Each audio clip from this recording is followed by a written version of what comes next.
Hello and welcome to Value Chain TV News Update. I am S.A. Ufoma with the news.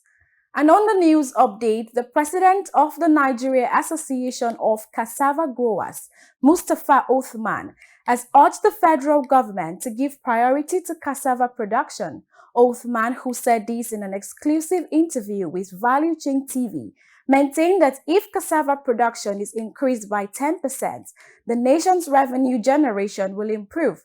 The president also added that plans are underway by the association to partner with international bodies and experts to expand cassava production and export. From one angle of the whole assessment is that, for example, you have a whole wheat that you're actually importing into the country, which is almost 2.4 billion, for example.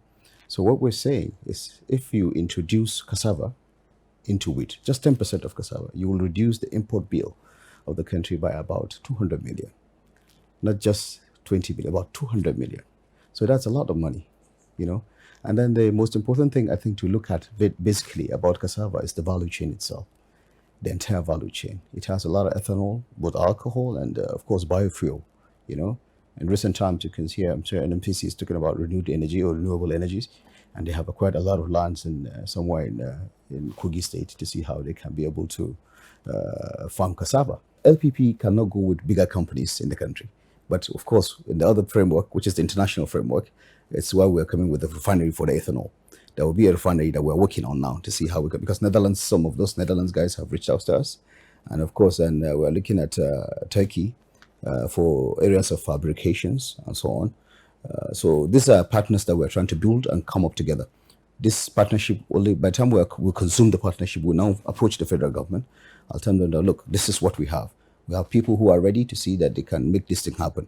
So the federal government must now give us the enabling environment, must give us the provision of the lands and so on to see how we can farm. Already, NCGA has about 6,000 hectares in Ekiti State. So if we can go around the country, maybe regionally, to have 6,000 hectares in every region, we're going to go somewhere. While commending the government for its support in form of grants, the president noted that the Local Public-Private Partnership, LPPP, was created by the association to carry peasant growers along.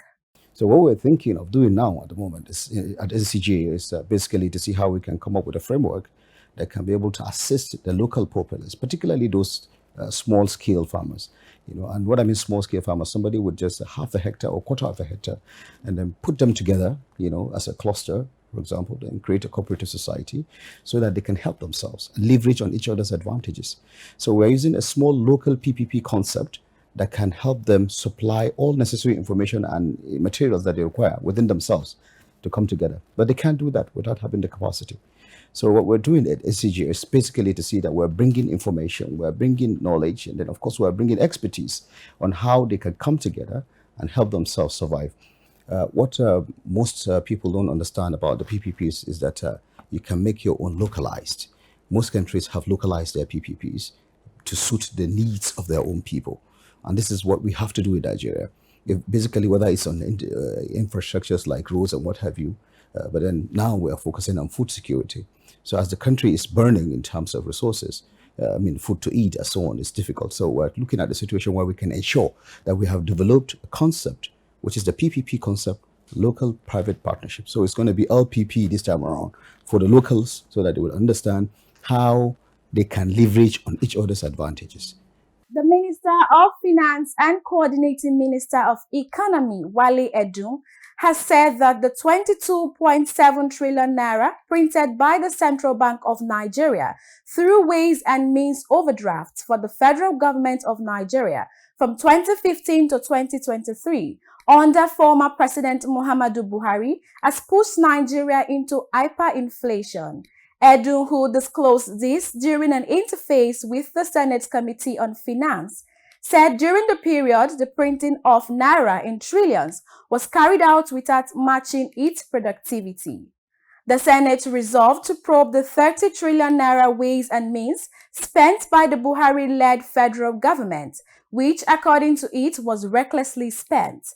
It further stated that reckless spending of the overdraft collected from the Central Bank of Nigeria under Godwin Emefiele largely accounted for the food and security crisis in the country currently.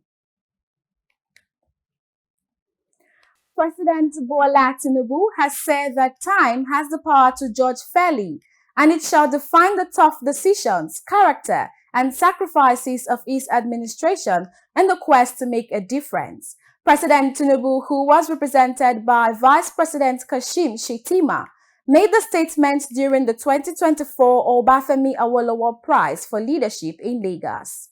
The president praised the virtues of the first premier of the Western region, Chief Obafemi Awolowo, saying his principles have withstood the test of time and geography. President Bola Ahmed Tinubu has executed policy directives to improve investment in the nation's oil and gas sector.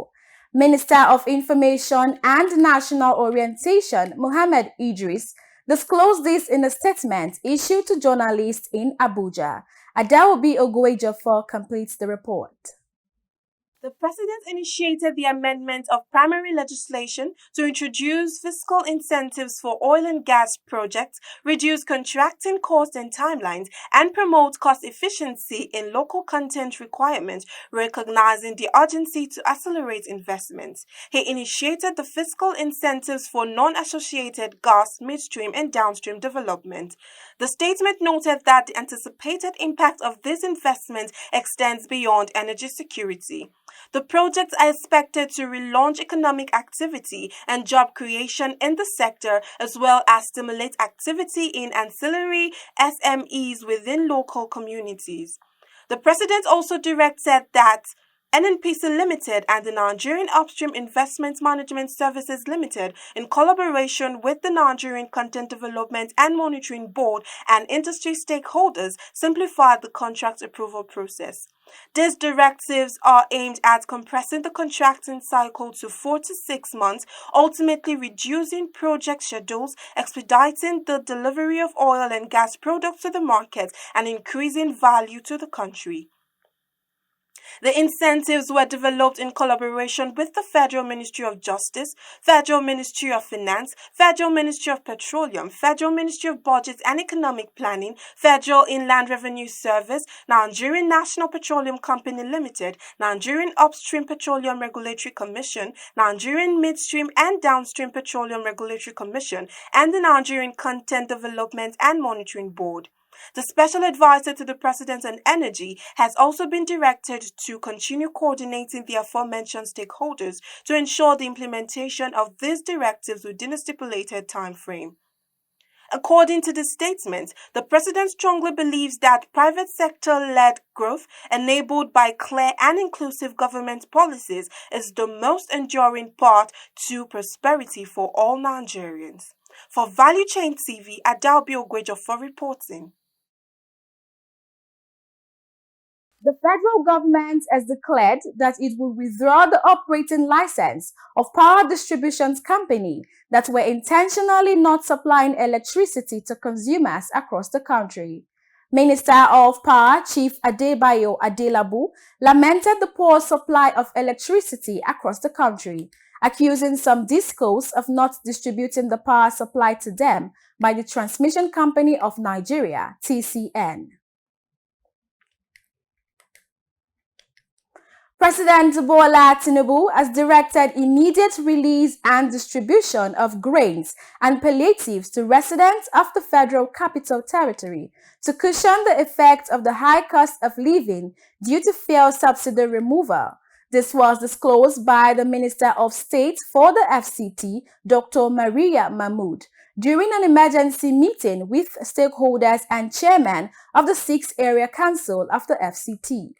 Mahmood stated that the emergency meeting was to arrange some committees for transparency in the distribution of the palliatives.